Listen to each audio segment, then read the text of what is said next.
this is part 1 of turning my tiny room into my dream Pinterest room, but on a budget.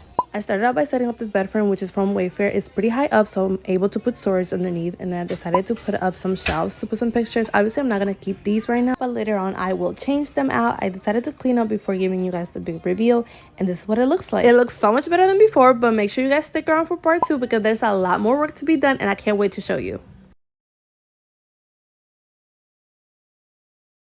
I walked into our bedroom today and I decided that I hate it. It's nothing terrible, but I just haven't really done anything with it, and this ceiling is awful. Some of the ceiling tiles don't even match. It's literally terrible. The only things that we had in here were our bed, our rug, and a couple lamps that I bought a long time ago. So I started by putting together these nightstands that I bought off of Amazon. They were so easy to put together. Honestly, you just had to screw the legs in and that's it. The drawers were already in it and you didn't have to assemble anything else. Next, I felt like this window could really use some curtains, so I screwed in the hardware and then I put the curtains onto the rod. We actually had these curtains in our old house and they fit beautifully in the bedroom. I kept staring at these nightstands and I was really questioning what I could do to make them better, and I really felt like these handles should be gold. So I took them all off and took them out to my backyard, even though it was snowing, to spray paint them. I knew right away that this was the right decision. They look so good. While I waited for those to dry, I hopped on my phone to see what we could do about that awful ceiling, and I found these ceiling tiles, and guess what? I ordered them. So stay tuned for part 2.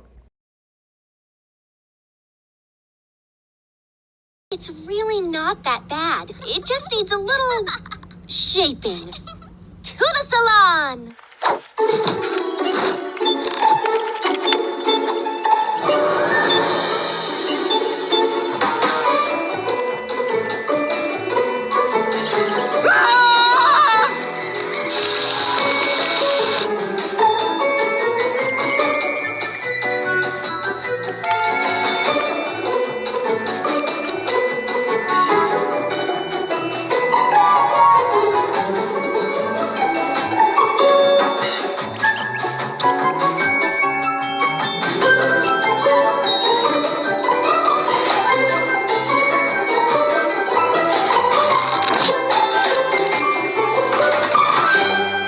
I love it.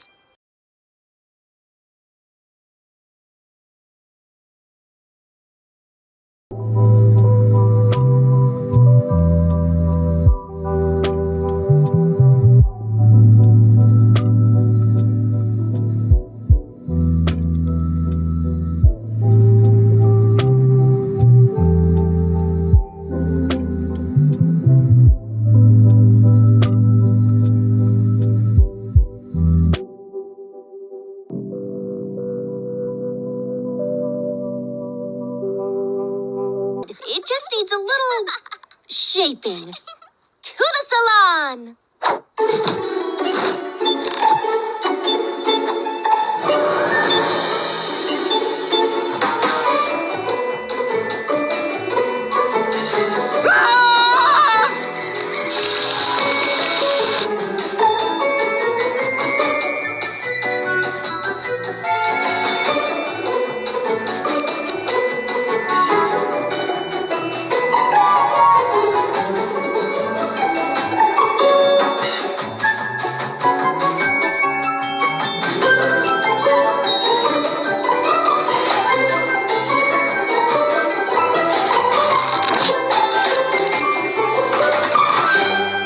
I love it.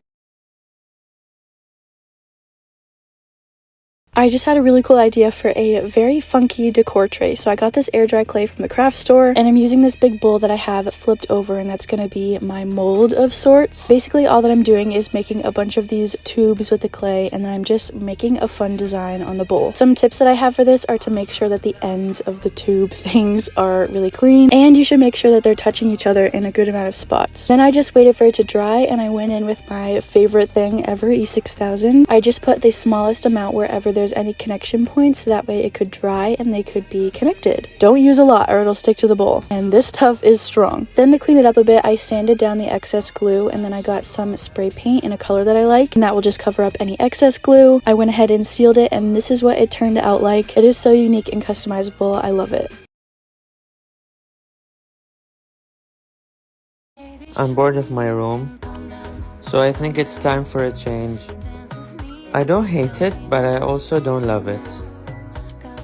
I'm gonna start the transformation process. So this is me just prepping to remove the wallpaper that's peeling. Gonna be honest, I wore socks because I was scared people would screenshot my feet. Anyways, I was just peeling the wallpaper and the extra sticky stuff behind the wallpaper. Honestly, I'm glad we didn't hire anyone to remove the wallpaper because one, it was fun, two, it was easy. I couldn't think of a third reason. I already had a vision of how I wanted the room to look like because it was already green and very warm, but I'm just missing some things. So now that I removed the wallpaper, I got a painting consultation and I started to look for paint colors and other options. And I did some drawings on my iPad to see how it would look like.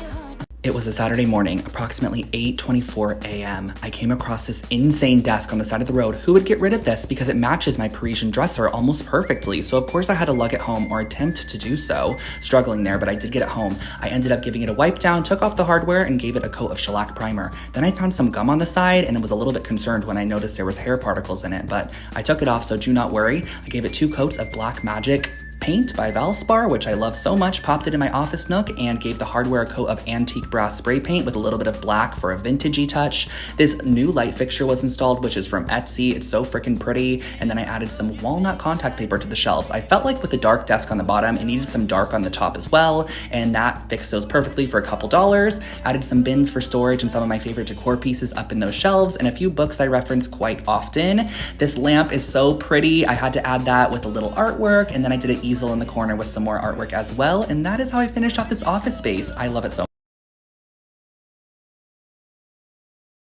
I quite literally found the dining room chairs of my dreams sitting in the snow. They were at my husband's parents' cottage, unused, so I am gonna take them home and give them a whole new life. Starting up, I'm giving them just a wipe down with some soap and water. Look at that grime go. That's actually very satisfying.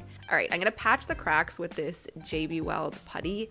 So I'm molding that into all the places where it was cracked. And then once that stuff's fully cured, you can actually sand it. Now they're ready to get a whole new coat of paint and then topping it with a clear gloss spray. I decided they needed some matching seat cushions to blend in with the sofa a little better. So to do that, I kind of traced out a loose pattern with some craft paper and then traced that onto some upholstery foam and cut that out. Then cut similar shapes out of the fabric and sewed those all up. You gotta leave a little gap though so that you can stuff the foam. But what good really is a dining nook with no place to dine at? So next up, I'm gonna attempt to DIY my own pedestal table. See you in the next part.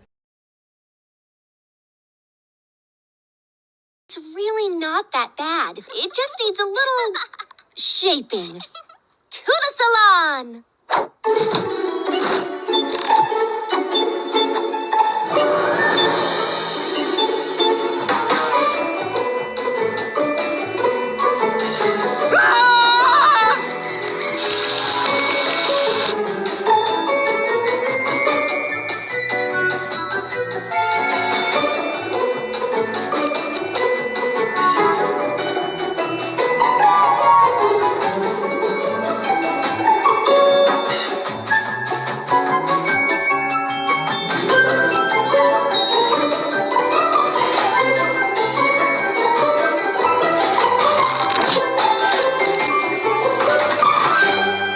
I love it.